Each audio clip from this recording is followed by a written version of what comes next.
Demonstrations against police brutality have taken hold of cities across the country. There have been a number of instances where viral videos have captured the ways in which some police forces have responded violently to protesters, using tasers, batons, rubber bullets, and other riot tactics to deal with crowds that have been overwhelmingly peaceful.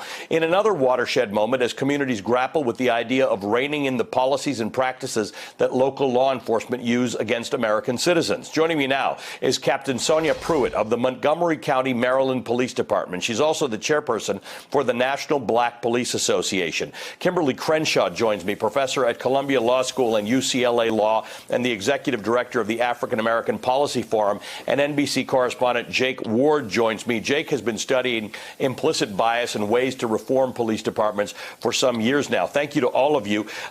Kimberly, let me just start with you, because the one thing we have not seen is action taken, satisfying action taken in Louisville, Kentucky, about the death of Breonna Taylor on March 13th. She would have turned 27 yesterday. There have been some new rules instituted for police there, particularly about using body cameras and putting them on before a warrant is exercised. But there isn't a lot of satisfaction about what's happened there. No, there isn't a lot of satisfaction at all, because it doesn't get to the root of the problem. Look, when you look at the Breonna Taylor case, it seems as though the police officers sought 5 warrants for that entry, and in all of the warrants, the exact same language was used. And that the use of the exact same language shows that the constitutional standards weren't really being followed.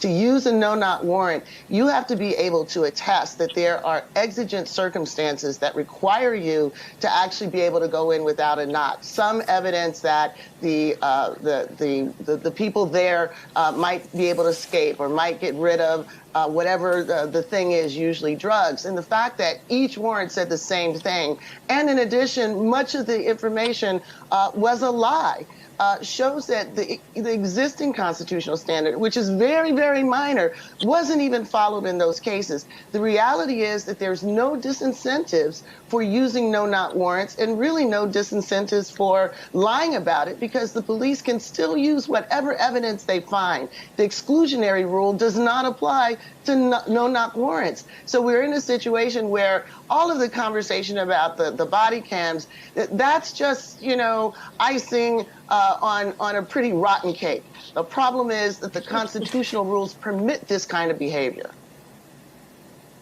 Captain Pruitt, I'm trying to figure out, Barack Obama delivered an address the other day in which he talked about the fact that this is really for county executives and mayors and people like that to work with their police forces to figure out use of force rules, appropriate rules. We've seen some of it implemented in Minneapolis. We've seen an arrest in Philadelphia. We've seen some suspensions in New York City and in Buffalo. Is it policy, or is it culture, or both? So I thank you for having me. I think it's policy, and I also think that it's culture. Listen, policing culture is really, really, really deeply entrenched. So you're going to have to approach that in a several-pronged way. Policy and training are great, but they're only as good as the officer who you are training, or who's thinking that the policy probably sucks and he's not going to follow it anyway.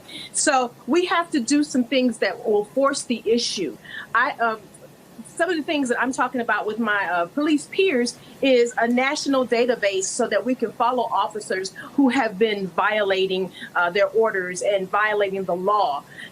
We need to know that they're out there, and then they cannot be hired by another police department. There should be uniform use of force standards all across the country, because right now doing a piecemeal use of force thing is causing many of these problems. And then thirdly, we're going to have to attack the systemic issues that exist in police departments. And many of those issues are based on race. We don't want to talk about it. People are uncomfortable with it, but it is a reality. And if we do not address it, we cannot solve the problem. Jacob Ward, one of the things that you've studied for a long time is the fact that if there are implicit biases, we all have them, except cops have guns, it can be changed. Those biases can be changed, but that takes time, that takes commitment, and that takes money.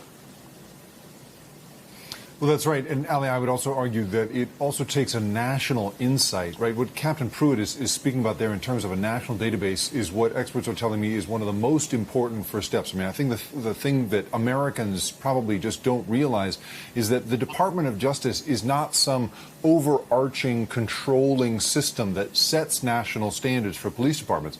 Any two police departments could be so different in this country because our policing is, of course, federated. It's controlled by states and municipalities. And so there's no regulation. There's no reason that any two police departments could resemble each other in policy or procedure unless, you know, the two chiefs of police happen to have gone to the same convention. There's, you know, only really the Constitution is the sort of only common thread that connects them. And so we don't have good national policies on almost anything.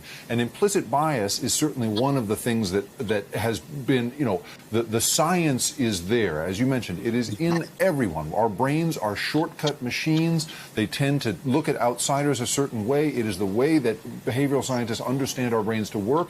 And so now what we need to come up with is national standards that take that into account, that take this incredible lack of national data into account, and takes all of it and creates some sort of program that can take advantage of the latest science around this stuff, Ali.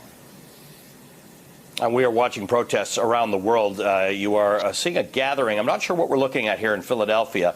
There's a gathering of people. It doesn't look like a protest to me. It looks like a big lineup of people, but we're going to figure out what that is that we are looking at. There are, however, protests going on across the country. Kimberly Crenshaw, the police in this country need to sort of recalibrate their view of African-American men as requiring remarkable violence to be put down, apprehended, arrested, or whatever's done.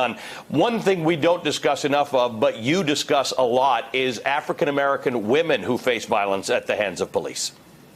Absolutely. And it's one of the reasons why my organization began the Say Her Name campaign, literally to broaden the framework so we understand that we not only have to worry about the Mike Browns and the Eric Garners, but we have to worry about the Michelle Cusseaus and the Tanisha Andersons.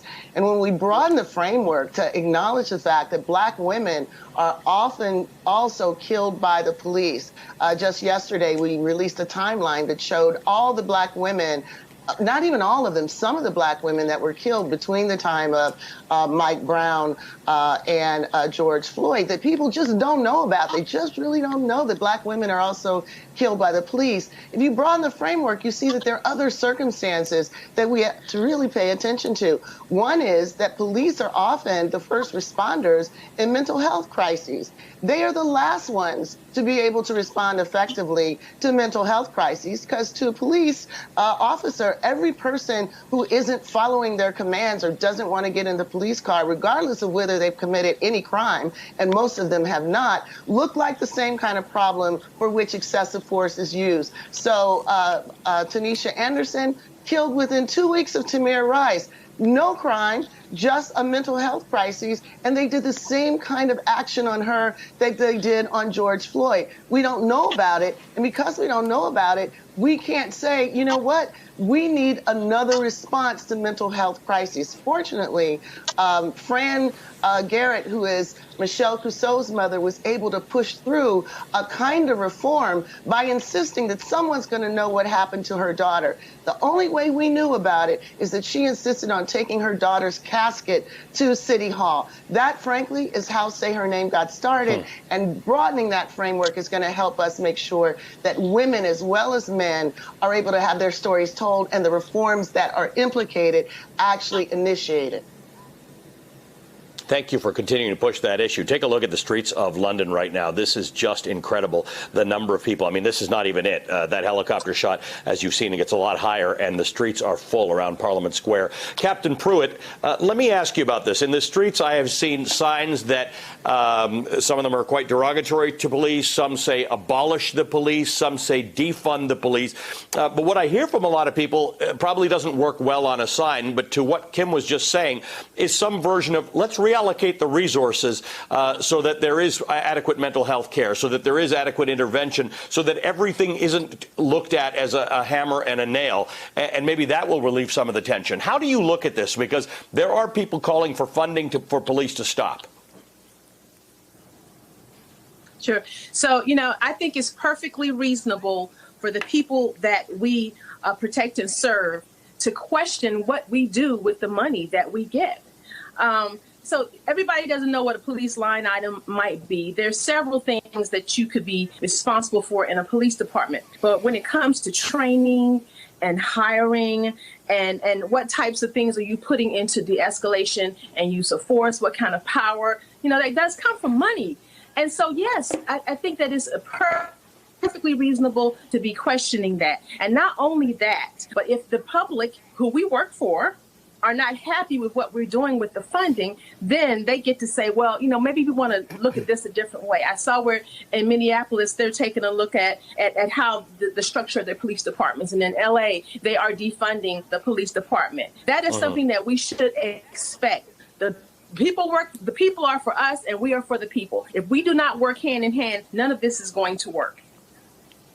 Well, just that attitude could get us somewhere, actually. In Los Angeles, there was supposed to be a 7% budget increase for the police that was going to go into effect. That has been canceled. Thank you to the three of you. This is a conversation that we're going to have many, many times over, and you've all done so much work in helping us understand it. Captain Sonja Pruitt is the chair of the National Black Police Association. Kimberly Crenshaw is a law professor and executive director of the African American Policy Forum. Jake Ward, MSNBC's science and technology correspondent. Hey there, I'm Chris Hayes from MSNBC. Thanks for watching MSNBC on YouTube. If you want to keep up to date with the videos we're putting out, you can click subscribe just below me or click over on this list to see lots of other great videos.